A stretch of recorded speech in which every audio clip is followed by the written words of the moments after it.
Selamat sore, Assalamualaikum warahmatullahi wabarakatuh. Yang saya hormati Bapak Ibu, terutama dosen-dosen saya, Prof. Misri, kemudian Pak Heru. Saya senang sekali akhirnya bisa kembali ya ke kampus untuk berkontribusi. Jadi sebagaimana yang diminta oleh PII, pada sore hari ini saya diminta memaparkan terutama peranan riset dan standarisasi EOR di Indonesia. Next. Ya, sore hari ini ada sekitar 6 topik bahasan yang ingin saya sampaikan. Yang pertama, saya ingin sedikit update ya. Jadi status Lemigas saat ini bukan lagi badan pusat penelitian, tapi sudah berubah. Kemudian sedikit overview tentang metode-metode OR, kemudian proyek-proyek apa saja ya, terutama di Indonesia. Lalu peranan riset itu sendiri, kemudian masuk ke best practices atau yang disebut standarisasi ini, dan KPI yang ditetapkan secara konsensus antara SKK Migas, Lemigas, dan K3S. Kemudian sedikit overview tentang kemampuan Lemigas, kemampuan apa saja yang kami miliki, kemudian alat pendukungnya, dan yang terakhir adalah proyek EOR yang ada di Indonesia dan beberapa key takeaways. Oke, next. Ya, lanjut. Jadi semenjak dikeluarkannya Permen SDM nomor 5 tahun 2022, itu secara kelembagaan Lemigas yang tadinya Pusat Penelitian dan Pengembangan Minyak dan Gas Bumi, sekarang berubah menjadi Balai Besar Pengujian Minyak dan Gas Bumi. Konsekuensi dari perubahan ini tentunya terlihat pada tugas dan fungsi. Tugas utama Lemigas salah satunya adalah melakukan pengujian dan jasa di bidang oil dan gas, dan fungsinya diantaranya itu meliputi memberikan pelayanan berupa pengujian untuk bidang eksplorasi, eksploitasi, processing, kemudian utilisasi di minyak dan gas bumi. Jadi yang sebelumnya Lemigas itu lembaga penelitian, sekarang kami berubah fokus kepada lembaga pengujian, tapi bukan berarti penelitian tidak ada, cuman porsinya lebih kecil, dan saat ini kami tidak mendapatkan APBN dari negara untuk melakukan penelitian. Kemudian transformasi ini sebenarnya selaras dengan dibentuknya Badan Riset Indonesia, di mana semua peneliti-peneliti yang ada di kementerian dan kelembagaan dipersatukan di bawah BRIN. Lanjut. Ini beberapa kontribusi Lemigas dalam menyumbang ya, terutama kelompok EOR untuk mendukung program pemerintah 1 juta barrel. Tentunya kami sebagai badan pengujian yang statusnya sebagai badan layanan umum, jadi kami ini sifatnya juga semi profit, tapi tetap kami melayani, tapi tanpa mengutamakan keuntungan. Yang pertama, kami memberikan berbagai macam jasa technical assistance melalui feasibility study, kemudian lab eksperimen, terutama untuk bidang EOR dan plan of development sebelum implementasi. Objektifnya adalah yang pertama untuk mengurangi resiko teknis ya, baik itu dari proyek, kemudian dari sisi geologi, lalu kemudian untuk memitigasi resiko-resiko investasi. Dan ini biasanya kami lakukan dengan melakukan kajian keekonomian dan teknoekonomi, lalu juga meningkatkan kepercayaan diri bagi para K3S atau operator untuk mengimplementasikan metode EOR yang terpilih. Dan yang terakhir juga membantu para K3S untuk mendapatkan approval dari Bapak Ibu di SKK Migas. Kemudian kami juga mendevelop best practices dan memformulasikan sebenarnya sukses kriteria apa saja yang diperlukan, contohnya untuk chemical agar berhasil pada tahap implementasi. Lalu kami juga aktif mendiseminasikan hasil-hasil studi di forum seperti SPI, IPA, dan lain-lain. Lalu kami juga melakukan sharing, expertise melalui workshop, in-house training, dan magang. Dan yang terakhir adalah memberikan rekomendasi kepada para stakeholders, terutama pada pemerintah, karena saat ini Lemigas berada langsung di bawah Direktorat Jenderal Minyak dan Gas, yang mana Ditjen Migas ini salah satu tugasnya adalah membuat kebijakan. Dan saat ini saya juga bagian dari tim yang membantu Dijen Migas untuk memformulasikan Perpres tentang CCS Hub. Lanjut. Ini sedikit overview untuk metode-metode EOR. Ya mungkin Bapak Ibu sudah familiar ya dengan bagan ini. Jadi metode EOR itu secara garis besar bisa dibagi menjadi dua, yang thermal maupun non-thermal. Dan perkembangan yang paling besar terutama ada pada metode thermal, karena memang di metode thermal ini tantangannya cukup banyak, yaitu dari segi karakteristik minyaknya, ada yang extra heavy oil seperti bitumen, ada yang heavy to medium oil, itu bisa cukup hanya dengan thermal injection. Lalu untuk non-thermal itu yang paling populer tentunya ada chemical injection dan gas injection. Jadi pada sore hari ini saya tidak akan membahas tentang chemical saja, walaupun diundang dari Departemen Teknik Kimia dan PI Kimia. Jadi saya akan membahas secara garis besar. Kalau dilihat dari segi novelty atau inovasi, memang ada beberapa ya metode-metode EOR yang ditemukan. Contohnya sound waves, kemudian pressure pulse, foam, kemudian ada juga nanopartikel. Cuman metode-metode ini masih sebagian besar masih tahap lab, kemudian ada juga yang pilot. Untuk secara implementasi di lapangan belum terlalu proven. Lanjut. Ini saya ambil dari IEA bahwa sebenarnya metode EOR yang paling banyak di dunia sampai saat ini digunakan masih didominasi oleh thermal, lalu diikuti nomor 2 oleh CO2 flooding. Metode thermal ini biasanya digunakan untuk merecover untuk minyak-minyak yang berkarakteristik medium gravity oil sampai heavy, contohnya ada di duri, kemudian di Kanada dan Venezuela. Dan di Kanada ini merupakan kiblat di mana banyak sekali ya metode-metode thermal ini ditemukan. Untuk aplikasi CO2 EOR sendiri, yang paling mature itu berada di Amerika. Ini dikarenakan memang infrastrukturnya berupa pipeline, kemudian kerjasama bisnis to bisnis antara emitter dengan K3S di sana cukup erat. Lanjut. Masuk ke bagian berikutnya, peranan riset. Jadi saya akan breakdown beberapa peranan riset. Tentunya Bapak Ibu tahu peranan riset itu yang orang umum ketahui pasti menemukan suatu metode baru tertentu atau mengimprove metode yang sudah ada. Tapi dalam hal ini secara garis besar peranan riset itu bisa dimulai dari mengoptimisasi dari metode EOR yang sudah ada. Contohnya adalah dengan improve efisiensi. Dalam hal contohnya untuk chemical EOR kita bisa optimasi ya konsentrasi surfaktan yang mungkin saat ini range-nya masih di bawah antara 0,5 sampai 0,8%. Mungkin kita bisa mengurangi konsentrasi surfaktan sehingga dampaknya nanti kita bisa mengurangi ke cost. Jadi kalau kita bisa lihat ada chart di bawah ini dari IEA untuk cost per barrelnya dengan berbagai macam metode EOR. Yang paling murah saat ini adalah CO2 EOR, itu berkisar antara 20 sampai 70 dolar per barrel dibandingkan dengan metode EOR lainnya, itu 30 sampai 80 dolar per barrel. Kalau metode CO2 EOR ini nanti dikombinasikan dengan carbon credit, tentunya akan jauh lebih murah lagi.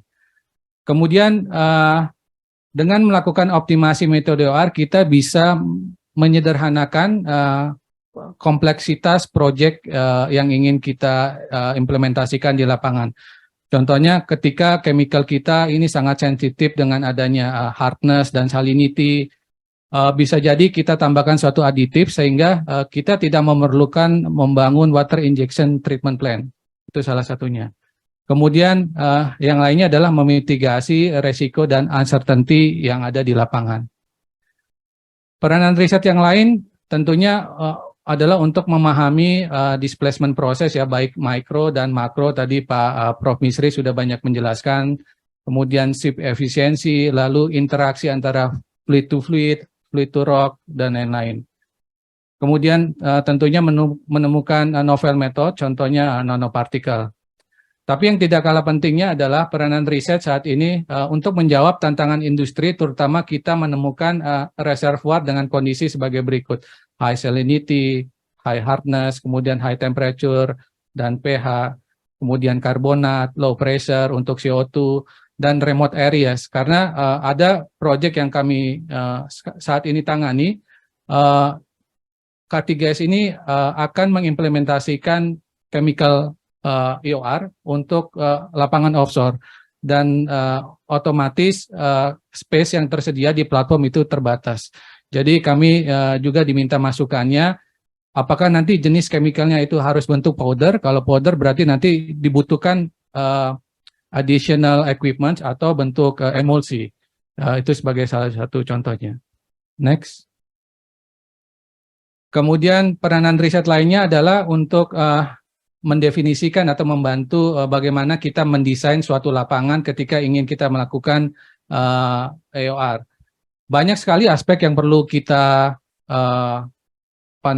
kita investigasi. Contohnya ini untuk chemical EOR. Dari chemical EOR sendiri kita harus mendesain slagnya seperti apa. Apakah main slagnya itu surfaktan saja atau surfaktan polimer, kemudian slag keduanya apakah polimer, dan lain-lain. Lalu kita juga harus menentukan ukuran slagnya, konsentrasinya. Bahkan mungkin yang kurang populer adalah conditioning di reservoir. Terkadang chemical itu sangat rentan dengan salinity yang berbeda ya dengan ketika kita membuat di lab.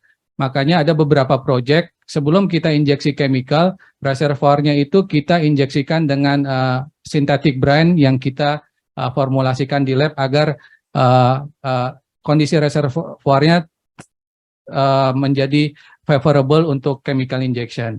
Lalu kita juga perlu mempelajari lebih lanjut untuk aspek operasionalnya berupa well spacing, kemudian jenis patternnya seperti apa, apakah 5 spot atau inverted 5 spot, kemudian injection rate dan pressure. Perforation interval juga cukup penting karena ini juga menentukan terutama untuk CO2 flood ya, menentukan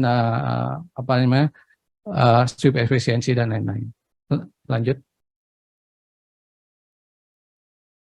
Kemudian peranan riset yang berikutnya adalah mendevelop rencana atau stage yang akan kita metode EOR yang akan kita implementasikan. Jadi sebagaimana yang Pak Wilson singgung tadi, kalau bisa hasil dari lab langsung full fill gitu kan Pak, atau field trial. Memang itu banyak membypass beberapa stage ya, dan itu tentunya dari segi cost juga jauh lebih murah. Tetapi idealnya pemilihan metode EOR itu harus diawali dengan screening EOR dengan berbagai macam properti dari reservoir. Setelah kita tentukan metode EOR terpilih, kita lakukan uji lab, kemudian simulasi, dan kita lakukan half and puff atau single well test. Next. Jadi di single well test ini tujuannya ada beberapa. Yang pertama kita ingin mengetahui apakah injektan kita itu efektif dulu dalam skala sumuran. Kalau memang efektif, kemudian baru kita bisa scale up.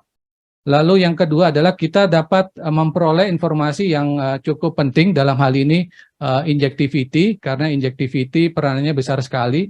Kemudian bagaimana kita memanage antara injection and produce fluid. Lalu dari sini kita juga bisa mengevaluasi ya reliability dari surface facility yang kita bangun. Selanjutnya kalau kita confidence setelah melakukan single well test, kita lakukan interwell test. Next. Di interwell test ini kita bisa memperoleh beberapa informasi, terutama melalui monitoring dan surveillance ya, sampai seberapa jauh chemical atau injektan kita ini berjalan dari sumur injektor ke produser. Kemudian kita bisa melakukan proses pengurangan resiko baik dari segi teknis dan ekonomis. Yang terakhir, kita bisa langsung scale up ke full fill. Next. Di full fill ini kita mulai masuk ke dalam project management secara keseluruhan, baik dari segi cost, kemudian kita kembangkan tidak hanya di satu atau dua formasi, lalu kita optimasi dari segi perencanaan dan keekonomiannya. Next. Selanjutnya saya ingin berbicara mengenai best practices dan KPIs. Jadi KPIs ini adalah success kriteria yang memang di industri migas terutama di OR itu menjadi konsensus dan menjadi bahan diskusi ketika K3S ingin melakukan pilot project UR. Ini beberapa contoh lab screening chemical yang kami lakukan di Lemigas. Itu ada beberapa pengujian, contohnya AFT, kemudian thermal stability, phase behavior, wettability, dan lain sebagainya. Dan ini adalah menjadi poin-poin pembahasan ketika K3S itu maju ke SKK Migas dan meminta SKK Migas mengevaluasi apakah dari segi performa chemicalnya sudah cukup baik untuk skala lab. Lanjut. Dan ini adalah workflow chemical EOR screening yang kami gunakan di Lemigas. Contohnya untuk surfactant formulation lab test, itu biasanya kami melakukan surfactant screening. Jadi misalnya ada beberapa vendor, kami mengundang beberapa vendor, lalu vendor ini mensubmit beberapa formula chemicalnya. Dari situ kami akan melakukan pengujian-pengujian. Yang pertama contohnya compatibility, apakah cocok dengan air formasi, kemudian interfacial tension, phase behavior, dan lain sebagainya. Jadi secara garis besar memang proses pengujian dan chemical EOR screening ini memakan waktu dan itu bisa mencapai sampai 12-15 bulan. Tetapi untuk polimer itu maksimal sekitar 7 bulan.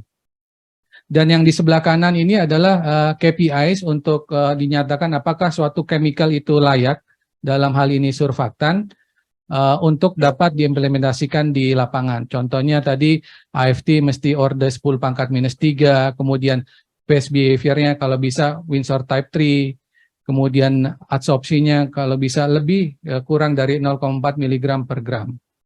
Dan ini adalah KPI standar ya yang kami gunakan dan juga K3S ikuti. Tapi bukan berarti ini jadi harga mati, tapi ada beberapa ruang untuk negosiasi, contohnya untuk recovery dari core flooding, mungkin dari beberapa lapangan tidak bisa mencapai recovery factor mencapai 80% dari residual oil in place. Next. Untuk CO2 atau gas floodnya sendiri, ini adalah beberapa ujinya, tapi uji yang paling utama adalah minimum visibility pressure.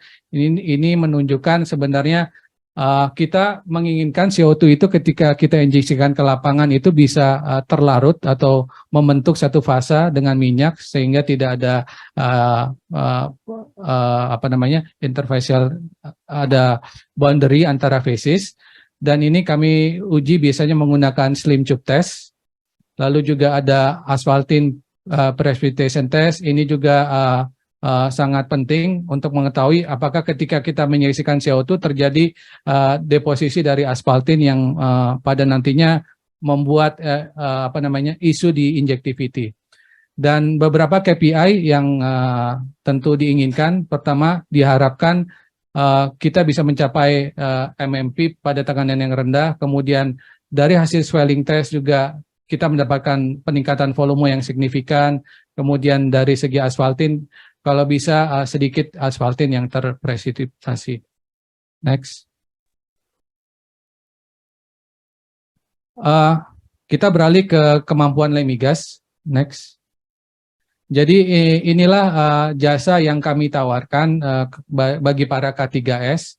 Yang pertama adalah lab chemical OR. Di lab chemical OR kami juga bisa mensintesis palm based surfactant. Teman-teman dari Bapak Ibu dari PKG juga waktu itu juga kami pernah kerjasama. Lalu kami juga mendesain slug, kemudian memformulasi chemical dan melakukan optimisasi. Tidak hanya di lab, kami juga bisa melakukan studi, baik itu simulasi chemical EOR maupun gas. Lalu kami juga bisa menyediakan capacity building program, Ada beberapa industri yang melakukan in-house training bersama kami. Lalu kami juga bisa menyediakan jasa berupa on-site monitoring dan supervisi. Dan yang terakhir terkait dengan carbon capture, storage, and utilization. Next.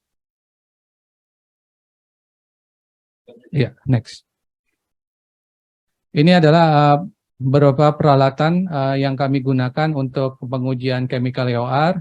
Salah satunya yang penting adalah spektrokruan ini untuk mengukur konsentrasi efluen ketika kita melakukan adsorption test. Next. Ini juga kita punya AFT spinning drop. Next. Next. Ini untuk gas EOR, kita ada core flatrik, kemudian gas booster pump, dan lain-lain. Next. Ini tadi slim tube untuk melakukan pengukuran MMP. Next. Ini ada core flooding rate. Next. Untuk simulasi study, ini workflow yang biasa kami gunakan. Next. Dan di pemodelan kami juga lakukan skenario berupa optimisasi dan uncertainty assessment. Next. Lalu ini slide saya bagian yang terakhir yaitu EOR project dan beberapa key takeaways. Jadi yang seperti Pak Wilson sempat paparkan, ini adalah beberapa project yang Lemigas pernah terlibat. Ada di Minas, Duri, kemudian Tanjung, Kaji Semoga, dan lain sebagainya. Next. Next. Ini ada slide yang menurut saya cukup menarik ya. Jadi ada paper dari SPI yang melaporkan bahwa kesuksesan suatu proyek EOR itu tidak hanya berdasarkan dari harga minyak. Jadi di sini Bapak Ibu bisa lihat lapangannya ini dikodekan dari huruf G dan S. Kalau kita lihat yang row ketiga, ketersediaan chip EOR agent, itu banyak yang tidak punya. Kemudian dari segi low oil price juga itu tidak ada. Tetapi ini proyek berhasil. Dan keberhasilan proyek ini ditentukan faktor selain dari investasi, tapi dari pemahaman geologi yang mature. Kemudian dari proper design dan implementasi, dan yang terpenting dari expertise atau human factor. Next. Jadi untuk mengakhiri, ada beberapa hal yang ingin saya simpulkan. Yang pertama, setiap EOR project atau metode EOR itu sangat case spesifik. Walaupun kita punya dua lapangan sama-sama menggunakan chemical EOR, tapi sangat sulit kita gunakan analoginya. Makanya dibutuhkan project design dari awal, kemudian riset yang mengkhususkan pada lapangan tersebut. Kemudian yang kedua adalah ketidakberhasilan metode EOR selain ditentukan dari harga minyak, tetapi dari yang kami amati adanya ketidaksinambungan antara fundamental dan riset yang case spesifik pada lapangan itu sampai pada tahap implementasi. Lalu yang ketiga, sebenarnya proyek EOR manapun dapat dibuat secara ekonomis kalau memang secara teknis itu proven dan dilakukan proper optimization dan continuous project monitoring. Dan yang terakhir, terlepas dari harga minyak yang eratik, yang naik turun, kemudian investment cost yang beresiko, diperlukan proper technical design dan implementation, terutama re-engineering ketika suatu metode EOR dianggap tidak berhasil, perlu dilakukan iterasi-iterasi sehingga kita mencapai objektif yang kita mau. Kemudian diperlukan juga good reservoir characterization dan geological description. Memang benar kita di lab melakukan flooding, dan flooding itu kita lakukan secara skala core atau batuan, dan ini memang tidak merepresentasikan heterogenitas batuan di lapangan. Lalu yang terakhir adalah pengalaman dan expertise ini sangat memainkan peranan penting untuk kesuksesan suatu proyek EOR. Next. Ini kolaborasi kami dengan beberapa organisasi, kemudian perusahaan migas dalam dan luar negeri. Next. Mungkin itu slide dari terakhir saya. Terima kasih. Assalamualaikum warahmatullahi wabarakatuh.